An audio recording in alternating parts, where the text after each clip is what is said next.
उत्तर प्रदेश के सहारनपुर से आज एक बड़ा प्रशासनिक और न्यायिक फैसला सामने आया है। नगर मजिस्ट्रेट की अदालत ने कलेक्ट्रेट परिसर में स्थित लगभग 70 साल पुरानी मस्जिद के निर्माण को सरकारी भूमि पर अवैध कब्जा घोषित कर दिया है।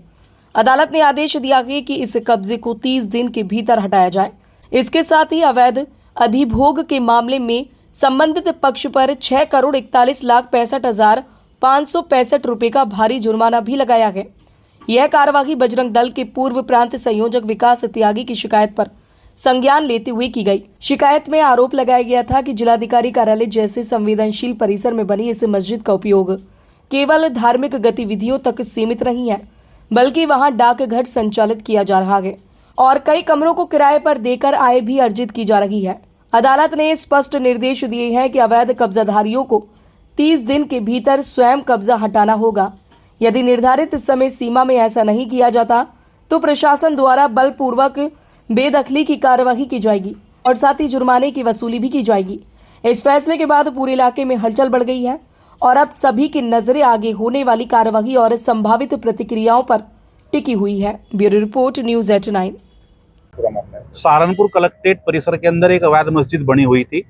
1951 से ये मस्जिद इन्होंने बताई है, मस्जिद कमेटी के लोगों ने, और इसकी शिकायत मैंने जनवरी 2025 को प्रदेश के मुख्यमंत्री माननीय योगी आदित्यनाथ जी को लखनऊ में मिलकर और पूरे प्रकरण से अवगत कराया था। और मुख्यमंत्री कार्यालय ने पूरे मामले की जांच करते हुए कार्रवाई का निर्देश स्थानीय प्रशासन को दिया था और उस प्रकरण की जांच हुई। जो आरोप लगाए गए थे वो आरोप मेरे सही पाए गए और उसके बाद प्रशासन ने एक पीपी एक्ट में एक वाद जिला नगर मजिस्ट्रेट न्यायालय में यह दायर किया और गवाहों के साक्ष्यों के आधार पर इस मस्जिद को आज पूरी तरह से अवैध पाया गया। 315 वर्ग मीटर में ये संभवतः मस्जिद उस स्थान पर बनी हुई है और इस मस्जिद के अंदर एक पोस्ट ऑफिस संचालित था जिसका किराया मस्जिद कमेटी लेती थी। 4-5 कमरे थे जो बाहरी लोगों को किराए पर दिए हुए थे। ये प्रशासन ने हमारी शिकायत के बाद ही तुरंत बंद करवा दिया था। तो आज सिटी मजिस्ट्रेट न्यायालय ने इस पर अपना ऐतिहासिक निर्णय दिया है मस्जिद की ध्वस्तीकरण करने का और 6,42,00,000 रुपए अर्थदंड वसूलने का। तो जो अर्थदंड लगाया गया है 6,42,00,000 रुपए का, ये कम लगभग 10-12 करोड़ रुपए के आसपास ये अर्थदंड बैठता है।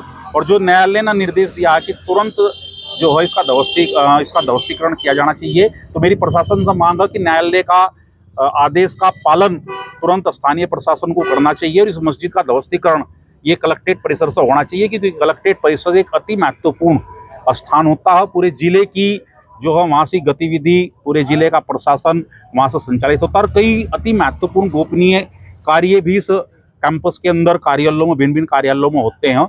तो यही मेरी मांग थी और प्रशासन को तुरंत जो है इस मस्जिद का ध्वस्तीकरण करना चाहिए। कितने समय से आप ये मांग कर रहे थे? मेरी जनवरी 2025 में मुख्यमंत्री जी को ये मैंने शिकायत की थी। पहला स्थानीय स्तर पर हम लोगों ने ये शिकायत की थी, लेकिन इसकी कोई सुनवाई नहीं हुई थी। तो माननीय मुख्यमंत्री जी से व्यक्तिगत मिलकर पूरे प्रकरण से अवगत कराया और मुख्यमंत्री जी ने ही इसका संज्ञान लिया। अब बाबा से मेरा निवेदन है कि प्रशासन को आदेश करे और बुलडोजर लेकर उस मस्जिद को वहां से ध्वस्तीकरण। लेकिन लगातार आरोप लगाए जाते हैं मुस्लिम पक्ष की तरफ से कि मस्जिदों को जानबूझकर मुसलमानों को टारगेट करके इसको तोड़ा जाता है और प्रशासन मनमानी करता है। हम पूरी संवैधानिक प्रक्रिया के तहत हमने ये मामला उठाया है और माननीय न्यायालय का आदेश है, न कि किसी छोटे कर्मचारी का या किसी कार्यालय का। जो हमने आरोप लगाए थे हमारे आरोप सिद्ध हुए हैं और जो दूसरा पक्ष था वो उस मस्जिद यहाँ थी, हमारी जगह है, वो उसे जो है सिद्ध नहीं कर पाए, इसीलिए न्यायालय ने अपना निर्णय दिया है। इसमें हम कुछ नहीं बोल सकते। कलेक्ट्रेट पहले था, मस्जिद कहाँ से आएगी वहाँ?